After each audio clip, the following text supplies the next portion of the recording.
आपका स्वागत है हमारे YouTube चैनल रिलैक्स माइंड में। जय श्री कृष्णा मित्रों। दोस्तों, क्या आपने कभी सोचा है कि मृत्यु के 10 मिनट बाद आत्मा के साथ क्या होता है? अक्सर लोग इस विषय पर चर्चा करने से कतराते हैं क्योंकि यह जीवन का सबसे बड़ा और अटल सत्य है। यह किसी भी क्षण, किसी भी स्थान पर और किसी भी रूप में घटित हो सकता है। इसे ना तो हम रोक सकते हैं और ना ही टाल सकते हैं। गरुड़ पुराण में इस रहस्य का विस्तार से वर्णन मिलता है। कहा जाता है कि शरीर छोड़ने के बाद आत्मा तुरंत अपने अस्तित्व को नहीं समझ पाती। वह अपने आसपास के लोगों को देख सकती है, उनकी आवाजें सुन सकती है, लेकिन उनसे बात नहीं कर सकती। तो दोस्तों, क्या आप जानना चाहते हैं कि आत्मा की यह रहस्यमय यात्रा कैसी होती है? इस गढ़ सत्य को जानने के लिए इस वीडियो को अंत तक जरूर देखें। एक दिन गरुड़ देव ने भगवान विष्णु से बड़े ही जिज्ञासु भाव से पूछा, हे प्रभु, मैंने सुना है कि मृत्यु के बाद आत्मा की एक यात्रा होती है, लेकिन यह यात्रा कैसी होती है, इसका रहस्य कोई नहीं जानता। कृपया मुझे बताइए कि शरीर छोड़ने के तुरंत बाद आत्मा के साथ क्या होता है। तो भगवान विष्णु मुस्कुराए और गंभीर स्वर में बोले, हे गरुड़, यह प्रश्न जितना सरल दिखता है उतना ही गढ़ भी है। मृत्यु के बाद आत्मा शरीर से मुक्त हो जाती है, लेकिन उसे समझ में नहीं आता कि अब उसकी यात्रा किस दिशा में जाएगी। यह सुनकर गरुड़ देव ने चकित होकर पूछा, प्रभु, तो क्या आत्मा तुरंत स्वर्ग या नरक चली जाती है? तब भगवान विष्णु गंभीर स्वर में उत्तर देते हैं कि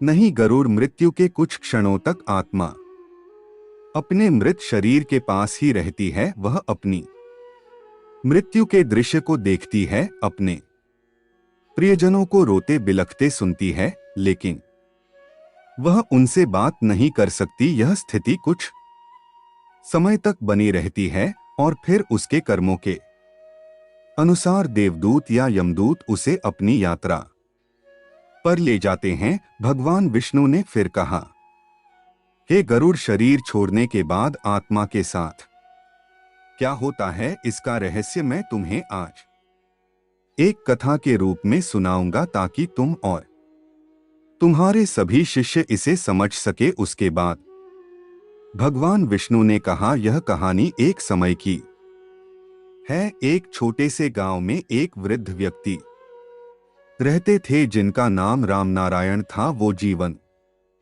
भर अच्छे कर्म करते थे, सच्चाई और धर्म की राह पर चलते थे। उनके कई बच्चे, पोते पोतियां और परिवारजन थे जो उन्हें आदर से देखते थे।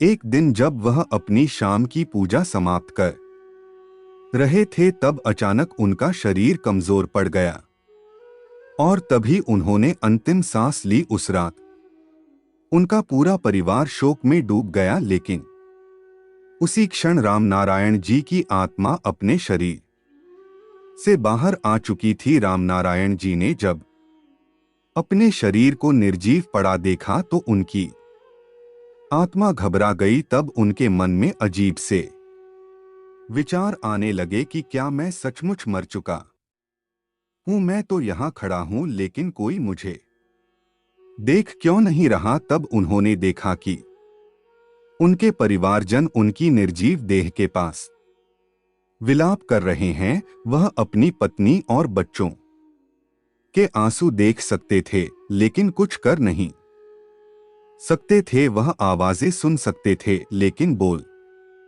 नहीं सकते थे। यह स्थिति रामनारायण के लिए अत्यंत भय और उलझन से भरी थी। तभी एक दिव्य प्रकाश उनके सामने प्रकट हुआ। यह प्रकाश धीरे धीरे बढ़ने लगा और एक सुंदर आकृति प्रकट हुई। वो आकृति कोई और नहीं बल्कि भगवान विष्णु के दूत थे। तब रामनारायण जी ने घबराकर देवदूत से पूछा, क्या तुम मुझे मोक्ष का मार्ग दिखा सकते हो? मुझे समझ नहीं आ रहा कि अब मुझे कहाँ जाना है। तो देवदूत ने मुस्कुराते हुए उत्तर दिया है, आत्मा मृत्यु के बाद का पहला समय मोह से भरा होता है। आत्मा को अपने पुराने शरीर और प्रियजनों से मोह होता है। वो उनके दुख को समझती है, लेकिन अब वह उनका हिस्सा नहीं रही। इसलिए तुम्हें अब अपने कर्मों के अनुसार आगे बढ़ना होगा। तब राम नारायण जी ने अपने जीवन के सभी कर्मों पर विचार किया।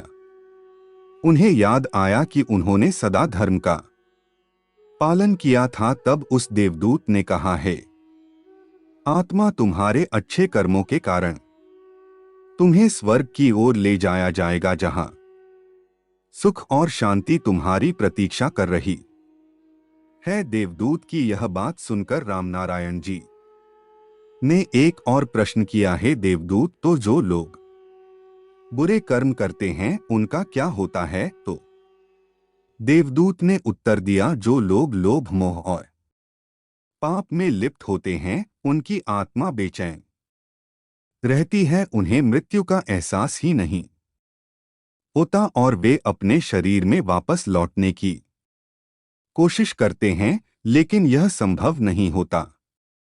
तो उनके लिए यमदूत आते हैं और उन्हें यमलोक ले जाते हैं, जहां उनके कर्मों का न्याय किया जाता है। रामनारायण जी ने यह सुनकर गहरी शांति महसूस की। अब वह जान चुके थे कि मृत्यु केवल एक अंत नहीं, बल्कि आत्मा की अनंत यात्रा का एक चरण है।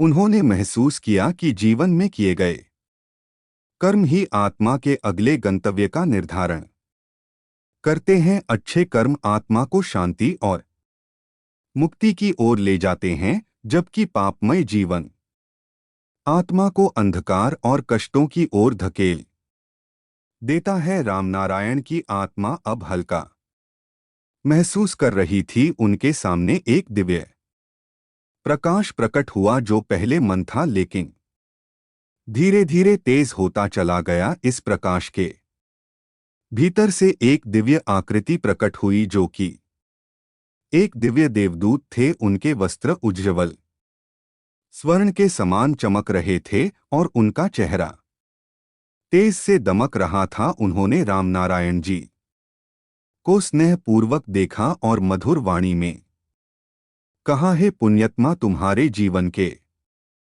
सत्कर्मों ने तुम्हें मोक्ष के मार्ग पर ला खड़ा किया है। अब तुम्हारी यात्रा स्वर्ग लोक की ओर है, जहां दिव्यता, शांति और आनंद तुम्हारी प्रतीक्षा कर रहे हैं। चलो मेरे साथ स्वर्ग के द्वार तक। देवदूत की बात सुनकर रामनारायण जी ने श्रद्धा पूर्वक सिर झुकाया। उन्हें अनुभव हो रहा था कि यह क्षण कितना अद्भुत और अलौकिक है। जैसे ही देवदूत ने अपना हाथ आगे बढ़ाया, रामनारायण जी की आत्मा हल्की होती चली गई। तब उन्हें लगा जैसे उनका समस्त भार समाप्त हो गया हो। धीरे धीरे वे पृथ्वी लोक से ऊपर उठने लगे। उनके चारों ओर एक अद्भुत वातावरण था। स्वर्ग के मार्ग पर चलते हुए उन्होंने दिव्य संगीत सुना, जो अदृश्य रूप से गूंज रहा था। वहां फूलों की सुगंधित वायु थी।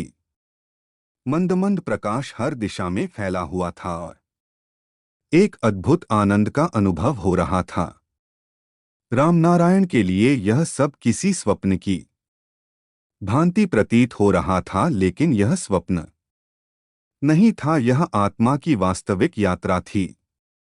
रामनारायण जी के परिवार के लोग अब भी उनके मृत शरीर के पास शोक में थे, लेकिन उनके भीतर एक अदृश्य शांति का संचार हुआ। उनकी आत्मा जानती थी कि अब वे एक उच्चतर अवस्था में प्रवेश कर चुके हैं और इस प्रकार रामनारायण जी ने दिव्यता की ओर अपनी यात्रा शुरू की। एक ऐसी यात्रा जो केवल शुद्ध आत्माओं के लिए होती है, जहां ना कोई मोह ना कोई दुख, केवल अनंत शांति और परम आनंद था। भगवान विष्णु की यह कथा सुनने के बाद गरुड़ देव ने कहा, हे प्रभु, आपने यह महान ज्ञान प्रदान करके मेरी जिज्ञासा शांत कर दी। अब मैं इस दिव्य सत्य को लोक में प्रचारित करूंगा ताकि सभी मनुष्य जीवन और मृत्यु के इस रहस्य को समझ सके और धर्म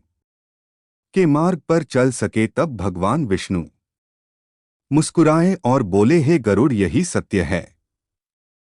जीवन में किए गए कर्म ही आत्मा की यात्रा का निर्णय करते हैं। जो धर्म और सत्य का पालन करता है वो शांति और मोक्ष को प्राप्त करता है। तो दोस्तों, मृत्यु का यह रहस्य हमें यह सिखाता है कि जीवन में हम जो कुछ भी करते हैं वह हमारे आत्मिक मार्ग को निर्धारित करता है। मृत्यु केवल शरीर की समाप्ति नहीं है, बल्कि आत्मा की यात्रा का एक नया अध्याय है। इसलिए जीवन में सही कर्म करें, सत्य और धर्म का पालन करें। अगर आपको यह वीडियो पसंद आया हो तो चैनल को सब्सक्राइब करें और कमेंट में जय श्री राधे लिखना ना भूलें। धन्यवाद।